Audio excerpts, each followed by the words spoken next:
So, according to you, what are the key consumer behavior shifts driving transformation across India's retail landscape in 2025? So, according to me, I think one of the biggest changes in the consumer landscape is a move towards premiumization or customers wanting. I think the Indian consumer is wanting an ultra premium experience, but we want value for money, so we want to pay premium prices for it. And Amazon, for example, in our category, is seeing the AOV grow by almost 20-25%, which shows that the consumer is moving towards a higher price point and wants a better experience. And I think that is going to significantly drive how consumers are creating experiences, how brands are creating experiences around their product and their services with these consumers. And I think that's going to drive a lot of the retail landscape. Okay.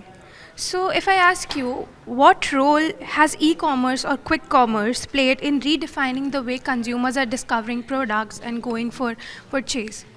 I think today what happens is we are in a place where we look at everything very fast. We're in the swipe economy, and I think by being able to discover a product fast and also being able to get it very fast, I think that is where quick commerce is really coming into its own.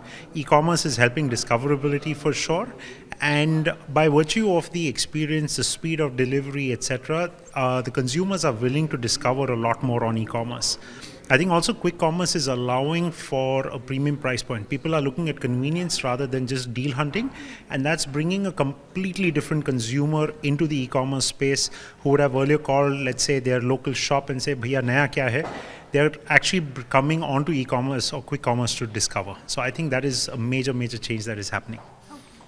How do startups view the acquisitions by the large conglomerates, and how do you see the whole concept changing the retail world? How the startups being acquired by conglomerates and the institutions become bigger and bigger. So, what is your perspective on that? So I think I think startups is where a lot of innovation happens, and I think if startups are able to kind of keep innovating and keep giving a delivery or a service that is ultra premium, they become very interesting acquisition targets for conglomerates. I think for startups, it depends upon what the founder wants. If he's looking at getting acquired, they will look at seeing how to create the service in a way that gets acquired. There are startups who are also, someone like us, who are looking at continuously wanting to deliver a consumer value and keep growing in that particular way. And I think they look at conglomerates as something that they can aspire to be rather than getting acquired. So I also think the SME IPO or the SME board of IPOs has allowed startups to be nimble without necessarily looking at strategic buyouts in the short term.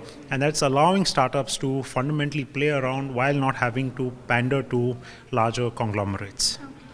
That was lovely talking to you. Thank you so much, Mr. Dhruv.